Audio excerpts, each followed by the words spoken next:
Hi అండి, అందరికీ నమస్కారం. నేను మీ Venugopal Reddy from Josh innovations private limited, a software training company, Josh overseas consultancy, Josh institute of foreign languages, freshers hiring .com, a placement portal and Edunine సంయుక్తంగా JEE రిలేటెడ్గా అనేక సిరీస్ మనం చేసాము. ఎన్ఐటీస్ గురించి మాట్లాడుకున్నాం, జిఎఫ్టిఎస్ గురించి మాట్లాడుకున్నాం, రకరకాల ఎడ్యుకేషన్ రిలేటెడ్ +2 అయిపోయినటువంటి విద్యార్థికి అవసరమైనటువంటి అనేక వీడియోలు మనం గతంలో చేస్తున్నాం.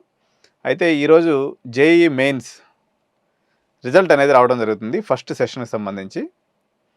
సో ఈ రిజల్ట్స్ సందర్భంగా పేరెంట్స్కి సరళమైనటువంటి భాషలో అర్థమయ్యేటట్టుగా జేఈఈ మెయిన్ పర్సంటైల్ నుంచి సిఆర్ఎల్ ర్యాంక్ ఎలా క్యాలిక్యులేట్ చేయాలి, సిఆర్ఎల్ ర్యాంక్ నుంచి కేటగిరీ వైజ్ ఎలా మనం ర్యాంక్ క్యాలిక్యులేట్ చేయాలో మనం ఈ వీడియోలో చూడబోతున్నాం. అయితే దీంట్లో మనం కవర్ చేయబోయేటువంటి విషయాలు కానీ మనం చూసినప్పుడు జేఈఈ మెయిన్స్ అసలు ఎన్ని మార్క్స్ నిర్వహిస్తారు, అదేవిధంగా వాటి యొక్క క్రైటీరియా ఎలా ఉంటుంది అనేటువంటి ఒక వివరాలను చూస్తాము. దాని తర్వాత సెకండ్ కంటెంట్లో రా స్కోర్ అంటే ఏంటి అనేది మనం చూస్తాము. మూడోది వచ్చేసి why NTA gives only percentile. So NTA marks ఇవ్వాలి లేకపోతే ర్యాంక్ ఇవ్వాలి, ఎందుకు పర్సంటైల్ అనేది ఇస్తుంది అనేది మనం చూద్దాం. తర్వాత ఈ పర్సంటైల్ని ఎన్టీఏ నేషనల్ టెస్టింగ్ ఏజెన్సీ ఎలా క్యాలిక్యులేట్ చేస్తుందో మనం చూస్తాము. తర్వాత జేఈఈ మెయిన్స్లో పర్సంటైల్ నుంచి సిఆర్ఎల్ ర్యాంక్ ఎలా క్యాలిక్యులేట్ చేయాలో ఫార్ములా చెప్తాను. చాలామంది యూట్యూబర్స్ చెప్తూ ఉన్నారు, మీకు ఇదిగో ఇంత పర్సంటైల్ వచ్చిందంటే ఇంత ర్యాంక్ వస్తుంది, ఇంత ర్యాంక్ వచ్చిందంటే ఫలానా కాలేజీలో వస్తుంది. ఇదంతా కూడా తర్వాత మార్కుల గురించి మాట్లాడుతూ ఉన్నారు. ఒకసారి రిజల్ట్స్ బయటకు వచ్చేసిన తర్వాత ఇంక మార్కులతో మనకు పని లేదు. పర్సంటైల్ ఎంత, అదేవిధంగా సిఆర్ఎల్ ర్యాంక్ ఎంత, కేటగిరీ వైజ్ ర్యాంక్ ఎంత, ఈ మూడే మనకి ఇంపార్టెంట్ పాయింట్స్. సో పర్సంటైల్ వాళ్ళు ఇస్తారు, దాని నుంచి మనం సిఆర్ఎల్ ర్యాంక్ క్యాలిక్యులేట్ చేసుకుంటాము. సిఆర్ఎల్ ర్యాంక్ ఒకసారి వచ్చిందంటే కేటగిరీ వైజ్ మనం ర్యాంక్ని క్యాలిక్యులేట్ చేసుకోవచ్చు. సో ఇది ఎలా చేస్తారనేది మనం స్టెప్ బై స్టెప్ చూద్దామండి.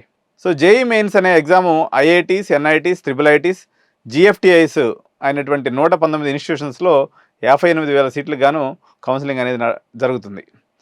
సో ఈ ఎగ్జామ్ అనేది 2 షిఫ్ట్లో కండక్ట్ చేస్తారు. ఒకటి జనవరి షిఫ్ట్ ఆల్రెడీ కంప్లీట్ అయింది, రెండోది ఏప్రిల్లో రెండో షిఫ్ట్ అవ్వడం అనేది జరుగుతుంది. జనవరి షిఫ్ట్లో ఎవరైతే ఎగ్జామ్ రాశారో వీళ్ళకి ఓన్లీ పర్సంటైల్ రూపంలో ఇవ్వడం అనేది జరుగుతుంది. సో 7 డెసిమల్ పర్సంటైల్ అన్నట్టు. ఉదాహరణకి టోటల్ వచ్చేసి 97 percentile, 98 percentile, 99 percentile, 99.5 percentile. So ఈ 5 తర్వాత ఇంకొక 6 డిజిట్స్ ఉంటాయి, అంటే టోటల్ 7 డిజిట్స్లో మీ పర్సంటైల్ ఇవ్వడం జరుగుతుంది. అంతేకాకుండా మీ మ్యాథమెటిక్స్, ఫిజిక్స్, కెమిస్ట్రీలో కూడా మీకు ఈ 7 డిజిట్స్ పర్సంటైల్ అనేది ఇవ్వడం అనేది జరుగుతుందన్నమాట. సో మనం ఈ total number of appeared students 12 లక్షల చిల్లర మంది రాస్తే 12 లక్షల చిల్లర మనకి మన ఎగ్జామ్కి అప్లై చేశారు. అందులో 11,70,36 మంది మాత్రమే అపీర్ అవ్వడం అనేది జరిగింది. ఈ నెంబర్ చాలా ఇంపార్టెంట్ అండి. మనము ఏదైనా కానీ ఈ పర్సంటైల్ నుంచి సిఆర్ఎల్ ర్యాంక్ క్యాలిక్యులేట్ చేసేటప్పుడు ఈ యొక్క నెంబర్ అనేది మనకు ఉపయోగపడుతుంది. కాబట్టి స్టూడెంట్స్ అందరూ ఎట్లా గుర్తుపెట్టుకుంటారంటే 1,11,70,000 ఇది total number of appeared students for JEE mains in the first shift. ఈ ఫస్ట్ షిఫ్ట్ని గవర్నమెంట్ ఏం చేసిందంటే 10 భాగాలుగా విభజించి పెట్టింది. అంటే ఈచ్ షిఫ్ట్లో సుమారుగా 1,17,000 మంది ఈ ఎగ్జామ్లో ఈచ్ సింగిల్ షిఫ్ట్కి అపీర్ అవ్వడం అనేది జరిగింది. సో ఇక్కడ పేరెంట్స్ ఒక విషయం గుర్తుంచుకోవాలి, ఇదే క్రితం సంవత్సరం కానీ మనం తీసుకున్నప్పుడు ఒక షిఫ్ట్కి వచ్చేసి 85,000 మంది అపీర్ అయ్యారు. ఇక్కడేమో 1,17,000 మంది, దగ్గర 32,000 మంది ఈచ్ షిఫ్ట్లో మనకి స్టూడెంట్స్ పెరగడం అనేది జరిగిందనమాట. సో ఇట్లా రాసినటువంటి విద్యార్థుల్లో నుంచి 2,50,000 మంది విద్యార్థుల్ని జేఈఈ అడ్వాన్స్డ్కి కన్సిడర్ చేయడం అనేది జరుగుతుంది. సో ఈ జేఈఈ అడ్వాన్స్డ్ ద్వారా ఐఐటీ సీట్లు అనేది ఫిల్ చేయడం అనేది జరుగుతుంది. అయితే 99 పర్సెంటైల్ లాస్ట్ ఇయర్ కానీ వచ్చినట్లయితే ఒక విద్యార్థికి 8,500 ర్యాంక్ వచ్చేదండి లాస్ట్ ఇయర్. ఎందుకంటే రాసింది 8,50,000 మంది కాబట్టి ఆ 1% అంటే 8,500 ర్యాంక్ వచ్చేది అన్నట్టు. అదే ఈ ఇయర్ తీసుకున్నప్పుడు మనకు అంతే పర్సెంటేజ్ ఉన్నటువంటి విద్యార్థికి 11,700 ర్యాంక్ వస్తుంది. ఇది ఎలా క్యాలిక్యులేట్ చేసామనేది మీకు ఫార్ములా రూపంలో చెప్తాను. కాకపోతే గుర్తుగా ఎట్లా గుర్తుపెట్టుకోవడం అంటే 99 పర్సెంటైల్ అంటే రాసినటువంటి వాళ్ళలో 1%. 11,70,000 నుంచి 2 సున్నాలు తీసేస్తే 11,700 మన ర్యాంకు. సో అదే 98 అన్నారనుకోండి, 2 × 11,700 23,400. 97 పర్సెంటైల్ అంటే 3 × 11,700 35,100. ఇట్లా మనం క్యాలిక్యులేట్ చేసుకుంటూ వెళ్ళిపోవచ్చు. ఇది గుర్తు కోసం. కానీ మనం మ్యాథమెటికల్ ఫార్ములా వేసుకుని మనం ఎగ్జాక్ట్ ర్యాంక్ని ఎట్లా కనుక్కోవడం అనేది నేను ఫర్దర్గా ఈ వీడియోలో మీకు తెలియజేస్తాను. సో ఇందులో రా స్కోర్ అంటే ఏంటి? రా స్కోర్ అనే పదం మనం వాడుతూ ఉంటాము. ఈ రా స్కోర్ అంటే ఏంటంటే మనము 300 మార్క్స్కి ఎగ్జామ్ రాస్తాం. సో 25 మార్కులు ఈచ్ సబ్జెక్టు, మ్యాథమెటిక్స్ 25 మార్కులు, ఫిజిక్స్కి 25 మార్కులు, కెమిస్ట్రీకి. సో 3 25 అనమాట, అంటే 75. ఒక్క క్వశ్చన్కి వచ్చేసి 4 మార్క్స్ ఉంటాయి. అంటే టోటల్ మార్క్స్ 300కి. 300కి సపోజ్ ఎగ్జాక్ట్గా మీకు ఒక 250 మార్కులు లేకపోతే 230 మార్కులు వచ్చినాయి అనుకుందాం. 230 మార్కులు వచ్చినాయి అనుకుందాం. ఈ 230 మార్కుల్ని మీ యొక్క రా స్కోర్ అని అంటాము. సో ఈ పదాన్ని మీరు గుర్తుపెట్టుకోవాలి. రా స్కోర్ అంటే the exact marks you gain in JEE mains session. So NTA percentile ఎందుకు ఇస్తుందని అన్నట్లయితే మీరు చూస్తూ ఉంటారు, మీరు అందరూ పేరెంట్స్ కూడా వింటూ ఉంటారు. హార్డ్ షిఫ్ట్ అని, మీడియం షిఫ్ట్ అని, ఈజీ షిఫ్ట్ అని రకరకాల షిఫ్ట్ల గురించి మాట్లాడుతూ ఉంటారు. సో దీన్ని ఎట్లా మన గవర్నమెంట్ క్యాలిక్యులేట్ చేస్తుంది అనే దానికి ఒక చిన్న ఎగ్జాంపుల్తో నేను మీకు ఎక్స్ప్లెయిన్ చేస్తానండి. సపోజు ఎక్స్ అనే స్టూడెంట్కి ఒక 180 మార్క్స్ వచ్చాయి, వై అనే స్టూడెంట్కి ఒక 200 మార్కులు వచ్చాయి, జెడ్ అనే స్టూడెంట్కి ఒక 220 మార్క్స్ వచ్చాయి. సో ఇవన్నీ ఎక్స్ అనే స్టూడెంట్కి బాగా టఫ్ పేపర్ వచ్చింది, అందువల్ల తను 180 మార్క్స్ స్కోర్ చేయగలిగాడు అవుట్ ఆఫ్ 300. వై అనే పర్సన్కి 200 మార్క్స్ వచ్చినాయి అవుట్ ఆఫ్ 300. అదే జెడ్ అనేటువంటి పర్సన్కి 220 మార్క్స్ వచ్చాయి అవుట్ ఆఫ్ 300. సో ఇప్పుడు దీన్ని ఎలా తీసుకుంటారు అన్నట్లయితే, so student Pratibha point of వ్యూలో సపోజ్ ఒక షిఫ్ట్లో మనం ఏం చెప్పాము, 1,17,000 మంది విద్యార్థులు ఎగ్జామ్ రాస్తారు ఒక షిఫ్ట్లో. ఈ షిఫ్ట్లో అందరికన్నా హయ్యెస్ట్ మార్కు, ఇది టఫ్ షిఫ్ట్ అనుకుందాం, ఫస్ట్ ఎగ్జాంపుల్లో ఇది టఫ్ షిఫ్ట్. అన్నిటికన్నా హయ్యెస్ట్ మార్క్స్ ఎంత వచ్చినాయి, అందరూ స్టూడెంట్స్ 1,17,000 మందిలో హయ్యెస్ట్ మార్క్స్ వచ్చేసి 180 మార్కులు. ఈ 180 మార్కుల్ని 100%గా క్యాలిక్యులేట్ చేస్తారు.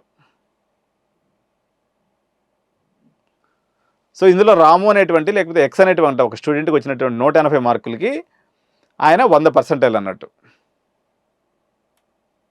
సో అదేవిధంగా వై అనేటువంటి షిఫ్ట్లో 200 మార్కులు వచ్చినాయి, తనకు కూడా 100%గా ట్రీట్ చేస్తారు. ఎందుకంటే ఆ షిఫ్ట్లో హయ్యెస్ట్ మార్క్స్ అచీవ్డ్ వచ్చినటువంటి మార్క్స్ని మనకి 100%గా ట్రీట్ చేయడం అనేది జరుగుతుంది.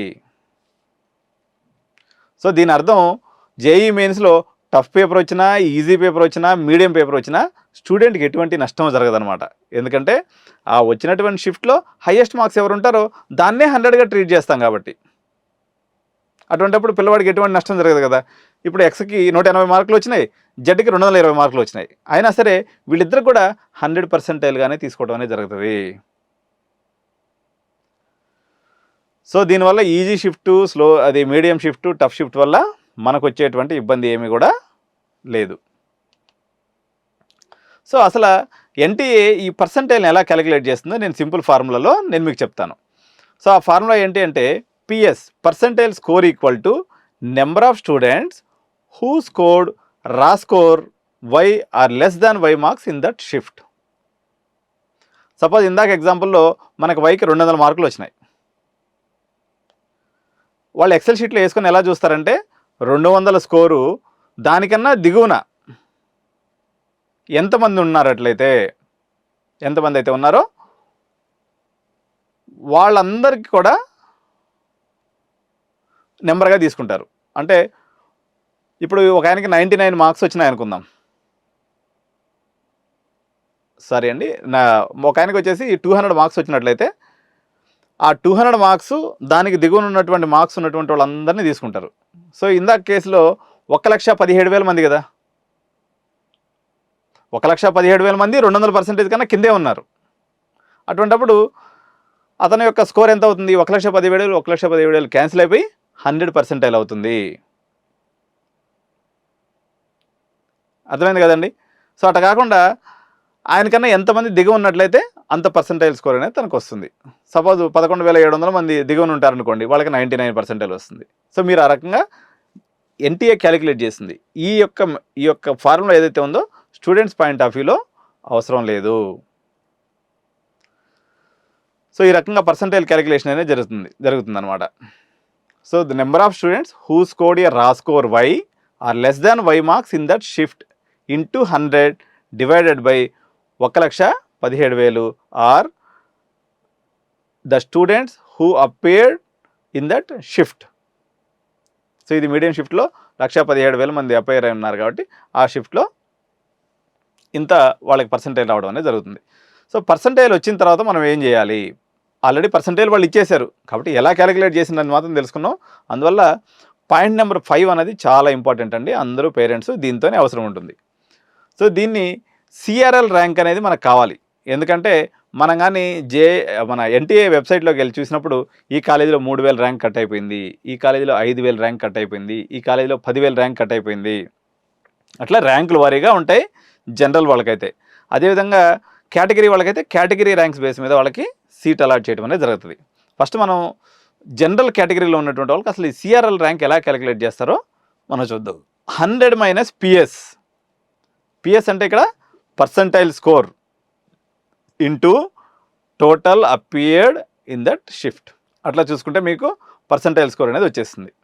సో అదేవిధంగా మీరు ఈ పిఎస్ ప్లేస్లో మీ పర్సంటైల్ పెట్టుకొని టోటల్ అపియర్డ్ కానీ వేసేసుకున్నట్లయితే మీకు టోటల్గా మీ యొక్క సిఆర్ఎల్ ర్యాంక్ అనేది రావడం జరుగుతుంది. సిఆర్ఎల్ ర్యాంక్ వచ్చిన తర్వాత జనరల్ స్టూడెంట్స్కి ఇది అయిపోయింది. సపోజ్ మీ యొక్క పిఎస్ అనేటువంటి స్కోరు మీకు ఇప్పుడు ఇచ్చేటువంటి జేఈ మెయిన్స్ స్కోర్ ఏదైతే ఈరోజు రాబోతుందో దాంట్లో మీకు పిఎస్ పర్సంటైల్ స్కోర్ అనేది ఉంటుంది. ఈ ఫార్ములాలో అది పెట్టుకున్నట్లయితే మీ ర్యాంక్ అనేది సిఆర్ఎల్ ర్యాంక్ మీకు తెలిసిపోతుంది. అప్రాక్సిమేట్గా కాదు, కరెక్ట్గా తెలిసిపోతుంది. ఒక 10 ర్యాంకులు అటు ఇటు తెలుస్తుంది అంతే. సో ఇట్లా వచ్చిన తర్వాత కేటగిరీ వైజ్ ర్యాంక్ ఎలా క్యాలిక్యులేట్ చేస్తాము? సపోజు ఓబీసీ లేక non creamy layer NCL category వాళ్ళైతే సిఆర్ఎల్/4 సిఆర్ఎల్/4గా వేసినట్లయితే ఇప్పుడు ఒక ర్యాంక్ వచ్చేసి 10,000 వచ్చిందనుకోండి, ఆయనకి ఓబీసీ ర్యాంక్ ఎంత కావాలంటే 2,500 డివైడెడ్ బై 4 వేసుకుంటే వచ్చేస్తుంది. అదేవిధంగా ఈడబ్ల్యూఎస్ అనుకోండి, సిఆర్ఎల్/5.5 స్కోర్ వేసుకుంటే మీ యొక్క కేటగిరీ ర్యాంక్ అనేది వస్తుంది. అదేవిధంగా మీ ఎస్సీ ర్యాంక్ కావాలనుకున్నట్లయితే సిఆర్ఎల్ డివైడెడ్ బై 8 వేసుకుంటే మీ యొక్క ఎస్సీ ర్యాంక్ అనేది రావడం జరుగుతుంది. అదేవిధంగా ఎస్టీ ర్యాంక్ అని తీసుకున్నప్పుడు మీ సిఆర్ఎల్ ర్యాంక్ డివైడెడ్ బై 4.5 వేసుకుంటే అప్రాక్సిమేట్గా ఇది 100% క్యాలిక్యులేషన్ కాదండి, బట్ 99% చాలా అబ్జర్వేషన్ బేస్ చేసుకొని కష్టపడి తయారు చేసినటువంటి ఒక ప్రొఫార్మా. కాబట్టి ఈరోజు వచ్చేటువంటి రిజల్ట్స్ అందరూ కూడా మీరు ఈ రకంగా క్యాలిక్యులేట్ చేసుకోవాలని. సో గుడ్డిగా మనం ఏదో అంటే ఒక అందాజా మీద వెళ్ళకుండా మనకు ఫార్ములా అనేది ఉంది. ఫార్ములాలో పెట్టేసుకున్నాం అనుకోండి, మీ ర్యాంక్ మీకు వచ్చేస్తుంది. మిగిలిన వాళ్ళన్నీ మనం కంపేర్ చేసుకోవాల్సిన అవసరం మనకు లేదు. 100 minus PS into total appear divided by 100. So ఇది ఈరోజు ఇంపార్టెంట్ అప్డేట్ కాబట్టి సో మీరు అందరూ కూడా జేఈ కౌన్సిలింగ్లో మీరు ఏ కాలేజ్ తీసుకోవాలి, ఎన్ఐటీస్లో జోసా కౌన్సిలింగ్ ఆప్షన్స్ ఎలా పెట్టుకోవాలని మీకు చాలా కన్ఫ్యూషన్ ఉంటుంది. ఎందుకంటే దాదాపు 119 కాలేజీలో మనం ఆప్షన్ ఇవ్వాల్సి ఉంటుంది. కాబట్టి పేరెంట్స్ కన్ఫ్యూజ్ కాకుండా మా యొక్క సర్వీసెస్ కానీ తీసుకున్నట్లయితే బై పేయింగ్ 10,000 రూపీస్ మీకు జోషా కానీ సిసిఎఫ్ కౌన్సిలింగ్ కానీ అదేవిధంగా ఎంసెట్ ఎంసెట్ ఏపీ ఎంసెట్ అదేవిధంగా శివనాడారి యూనివర్సిటీ కానీ అమృత యూనివర్సిటీ కానీ లేకపోతే మనకి డిఫరెంట్ ప్రామినెన్స్ ఉన్నటువంటి యూనివర్సిటీలో అడ్మిషన్స్ కూడా మేము చేయగలం. కాబట్టి సో మీరు టెన్షన్ పడకుండా ప్రశాంతంగా మీకు వచ్చినటువంటి ర్యాంక్ని క్యాలిక్యులేట్ చేసుకోండి. తద్వారా నాకు కాల్ చేసినట్లయితే 9133311450కి మీకు ఇంకేదైనా ఇతర సందేహాలు ఉన్నట్లయితే నేను మీకు చెప్పడం అనేది జరుగుతుంది. Thank you so much. జై హింద్, జై భారత్.